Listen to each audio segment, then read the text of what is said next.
Exciting video में आप सभी लोगों का स्वागत है। मेरा नाम है सुधीर और इस पर्टिकुलर वीडियो में हम बात करेंगे Nifty and bank Nifty option chain के बारे में। उसको समझने की कोशिश करेंगे, अंडरस्टैंड करेंगे यहाँ पे जो मंडे का ट्रेडिंग सेशन है उसमें कैसा डाटा बना हुआ है, साथ ही साथ मार्केट का किस तरीके का प्राइस एक्शन रहेगा, इसको हम अंडरस्टैंड करने की कोशिश करेंगे। तो जल्दी से वीडियो को स्टार्ट करते हैं डाटा पे और समझेंगे यहाँ पे कि मंडे का ट्रेडिंग सेशन कैसा रह सकता है। बट सबसे पहले बात करेंगे मार्केट एट 11 के वीडियो की।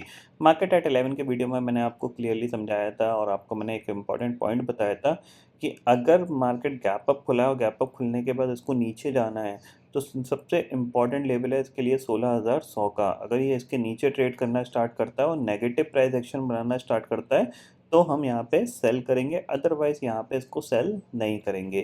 ठीक है, तो आप देख सकते हो 16,100 के नीचे नहीं गया और ये कंटिन्यूसली अपने ऊपर ही ट्रेड करता रहा। और बिकॉज ग्लोबल मार्केट पॉजिटिव थे, रिलायंस ने काफ़ी मदद करी निफ्टी की, तो ऑलमोस्ट रिलायंस भी एंड ऑफ द डे तक डे हाई पे ट्रेड करता रहा और निफ्टी भी डे हाई पे ट्रेड करता रहा। सेम चीज़ बैंक निफ्टी में मैंने आपको बताया था कि इंपॉर्टेंट लेवल है 33,850। इसके नीचे ट्रेड करना स्टार्ट करेगा तो हम यहाँ पे सेल कर सकते हैं। 33,500 तक के टारगेट यहाँ पे मिल सकते हैं। बट इसने एक बार कोशिश करी, 33,940 के आसपास तक आया, बट रिकवरी कंटिन्यू रही। बिकॉज इतना बड़ा गैप अप खुला, गैप अप खुलने के बाद क्या हुआ, कॉल राइटर्स ट्रैप हो गए, तो हर डिप के साथ शॉर्ट कवरिंग मार्केट में कंटिन्यूसली बनी रही। और जाहिर सी बात है ग्लोबल मार्केट पॉजिटिव थे तो सेलिंग कंटिन्यू रह नहीं पाई, बायर्स ने कंटिन्यूसली मार्केट को ऊपर रखने की कोशिश करी थी। ठीक है, लेकिन अब समझते हैं अब एक्चुअल में मार्केट में मंडे को क्या हो सकता है और किस तरीके का प्राइस एक्शन बन सकता है और क्या लेवल्स पे आपको फोकस करना चाहिए बाय और सेलिंग के लिए, उसको हम अंडरस्टैंड करने की कोशिश करेंगे। तो सबसे पहले ऑप्शन चेन डाटा को हम देखते हैं। तो ऑप्शन चेन डाटा में अगर हम समझने की कोशिश करें तो आप देखो, यहाँ पे आप देखो 26 मई की एक्सपायरी है। ठीक है, और निफ्टी क्लोज हुआ है 16,200 और 300 के बीच में है। तो 16,300 की जो कॉल है वहाँ पे 48 लाख का ओपन इंटरेस्ट खड़ा हुआ है और पुट पे अभी भी कितना 15 लाख का ओपन इंटरेस्ट दिख रहा है। 16,400 आपके लिए रेजिस्टेंस है, 16,400 की कॉल पे 31 लाख का ओपन इंटरेस्ट है और पुट पे सिर्फ 9.8 लाख का ओपन इंटरेस्ट दिख रहा है। 16,500 स्ट्रॉन्ग रेजिस्टेंस है, 16,500 मिलता है तो डेफिनेटली आपको यहाँ पे सेल करके काम करना चाहिए। किसी भी रीज़न से 16,500 के आसपास जा रहा है, 16,400 40-50 के जोन में आप यहाँ पे सेल करके काम कर सकते हो। ठीक है, नीचे के लेवल पे चलते हैं तो 16,200 की कॉल पे अभी भी 28 लाख का ओपन इंटरेस्ट खड़ा हुआ है, पुट पे करीब 34 लाख का ओपन इंटरेस्ट दिख रहा है। यानी अब मार्केट के लिए सबसे इंपॉर्टेंट लेवल होगा 16,200। 16,200 के नीचे निकलेंगे हम, पहला स्टेप हमारा वीकनेस का स्टार्ट होगा। 16,100 के नीचे निकलेंगे तो हमारा एक कह सकते हैं स्ट्रॉन्ग वीकनेस पॉइंट यहाँ पे स्टार्ट हो जाएगा। यानी जब तक 16,200 के नीचे नहीं जा रहा तब तक हम यहाँ पे शॉर्ट करके काम नहीं करेंगे। 16,200 के नीचे जाएगा तभी हम यहाँ पे शॉर्ट करके काम करेंगे। ठीक है, इतना आपको यहाँ पे क्लियरली समझ में आ गया होगा। अब बात करते हैं यहाँ पे निफ्टी के चार्ट की और चार्ट पे चलते हैं। तो सबसे पहले निफ्टी का चार्ट अगर हम देखें, यहाँ पे ये सारी लाइनें हटा देते हैं तो यहाँ पे 15 मिनट का टाइम फ्रेम का हम चार्ट लगाते हैं। ठीक है, अब आप देखोगे कल हमने एक गैप डाउन ओपनिंग दिखाई और हम डे लो पे बंद हुए।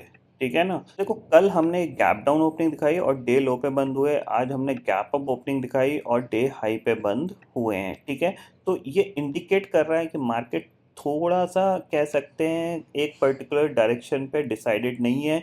जिधर मार्केट को मोमेंटम मिलता है according to the global market, उस हिसाब से वो ट्रेड करना स्टार्ट कर देता है। कल हमारे पास नेगेटिव क्यूज थे तो हम डे लो पे बंद हुए, आज हमारे पास पॉजिटिव क्यूज थे तो हम डे हाई पे बंद हुए हैं। बट कहीं ना कहीं ये जो लेवल है ये स्ट्रॉन्ग सपोर्ट का लेवल है, जो कि है आपका 15,750। अगर ये ब्रेक होता है तो करीब 300 पॉइंट की जगह फर्दर यहाँ पे खुलेगी और रेजिस्टेंस के तौर पे हमारे पास ये एक रेजिस्टेंस है। ठीक है, तो इनको हम मार्क कर लेते हैं और इनको समझते हैं कि यहाँ पे कैसे मार्केट बिहेव कर सकता है।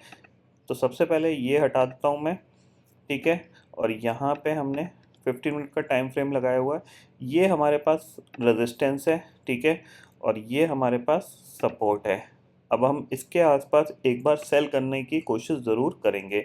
अगर ये लेवल ब्रेक होता है, ये पूरा चैनल हमारे पास रेजिस्टेंस है।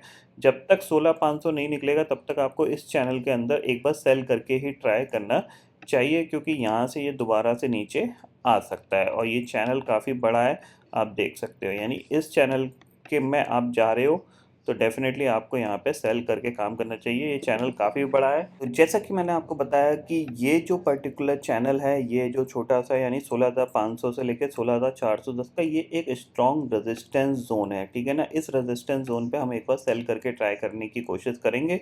टारगेट हमारे पास होगा 16,300 और 16,000 का यहाँ पे क्लियरली मिल सकता है, क्योंकि अभी भी ये एक चैनल है और इस चैनल के अंदर ही अभी निफ्टी ट्रेड करने की कोशिश कर रहा है। 16,500 निकलेगा तो हम 16,750 तक जा सकते हैं और 16,750 हमारे लिए एक स्ट्रॉन्ग सेल ज़ोन होगा, क्योंकि ग्लोबल मार्केट में ऐसा कुछ चेंज नहीं हुआ है कि हम 16,750 भी निकाल दें। हो सकता है टेम्पररी हम 16,700-800 के करीब पहुंच जाएं, बट वहाँ पे आपका एक सेल जो बनता है वो स्ट्रॉन्ग सेल बनता है। ये चीज़ आप क्लियरली समझ लीजिए, ठीक है ना? तो आपको इस चैनल को आपको फोकस करके चलना है, ठीक है? इस चैनल का जो रेजिस्टेंस हायर रेजिस्टेंस है वो 16,500 है। 16,500 के ऊपर निफ्टी निकलेगा। फिलहाल थोड़ी सी एक्सपेक्टेशंस कम है, बट अगर निकलता है ऊपर जाता है 16,700 800 तो वहाँ पे हमारे पास स्ट्रॉन्ग सेल का एरिया मिलेगा, जहाँ पे हम सेल करके काम कर सकते हैं, ठीक है? इतना आपको यहाँ पे समझ में आ गया होगा।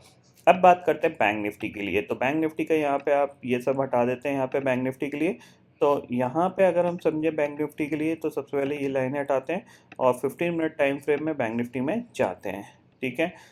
तो बैंक निफ्टी के लिए सबसे इम्पोर्टेंट जो हायर लेवल का जो टारगेट है वो है आपका 34,800।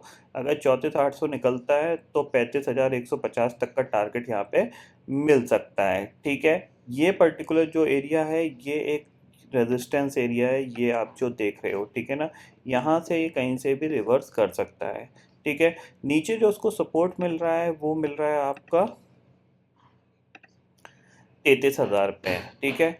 अगर आप यहाँ पे समझोगे तो 5 मिनट के अगर टाइम फ्रेम में हम देखते हैं तो यहाँ पे जो सबसे इम्पोर्टेंट लेवल होगा वो यही होगा, जो कि है 33,800। 33,800 के नीचे जाएगा तभी हम यहाँ पे क्या करेंगे, सेल करेंगे। अदरवाइज़ यहाँ पे फ़िलहाल हम कोई सेल की बातें नहीं करेंगे, क्योंकि आप देख रहे हो कि इसने ऑलमोस्ट यहाँ कंसोलिडेशन किया, उसके बाद हाई पे निकल के फिर कंसोलिडेशन किया है।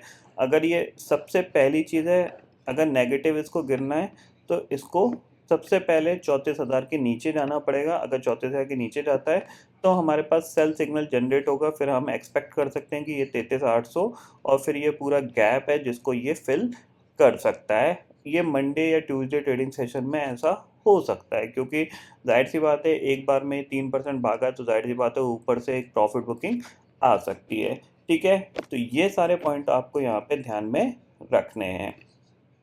अब बात करते हैं ग्लोबल मार्केट की। तो ग्लोबल मार्केट की अगर सिचुएशन देखें यहाँ पे तो करंटली अगर हम देखें तो वहाँ का जो प्राइस एक्शन दिख रहा है तो इंडेक्सेस फ्यूचर्स में गए, ठीक है? और नैस्डैक को देखते हैं, क्योंकि नैस्डैक ही सबसे ज़्यादा गिर रहा है, ठीक है? अभी तो 180 पॉइंट ऊपर कामकाज कर रहा है, बट यहाँ पे किस तरीके का प्राइस एक्शन अब बनने जा रहा है उसको भी हम समझने की कोशिश करेंगे। इसका चार्ट खोलने की कोशिश करते हैं,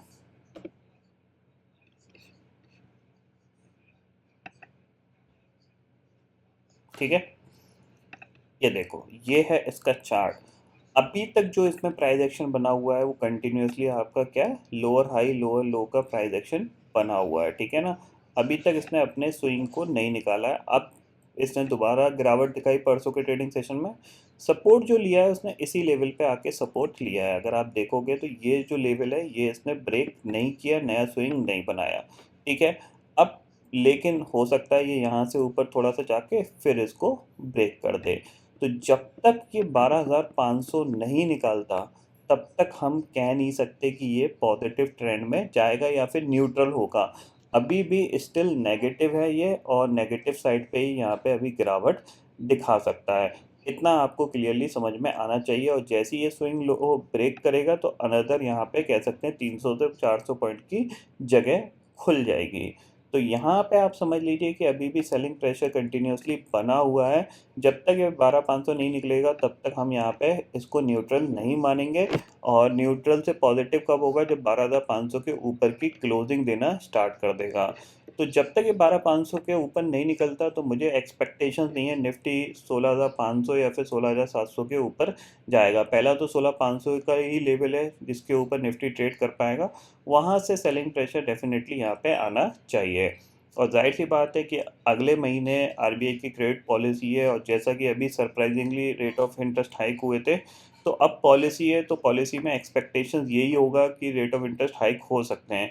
तो मार्केट यहाँ पे हमारा क्या कर रहा है, प्री डिफाइन यहाँ पे पहले एक रैली बन रही है, और उस रैली के बाद ऊपर से यहाँ पे एक सेलिंग प्रेशर भी देखने को मिल सकता है। वो सेलिंग प्रेशर का जो सबसे अच्छा लेवल है वो यही है, हाईएस्ट 16,700 के करीब का।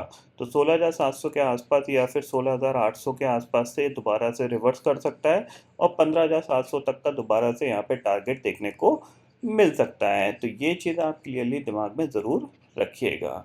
तो ये सारे पर्टिकुलर पॉइंट्स आपको यहाँ पे समझ में आ गए होंगे। तो आई होप दोस्तों ये पर्टिकुलर डाटा आपको समझ में आ गया होगा। दोस्तों फिलहाल इस वीडियो में इतना ही है। आई होप ये वीडियो आपको पसंद आएगा। वीडियो पसंद आता है तो लाइक और शेयर ज़रूर करिएगा, और चैनल को जो सब्सक्राइब कर लीजिए, क्योंकि मैं सुधीर लेके आता रहूँगा हर दिन आपके लिए नए नए वीडियो। इसी के साथ शुक्रिया दोस्तों। जय हिंद।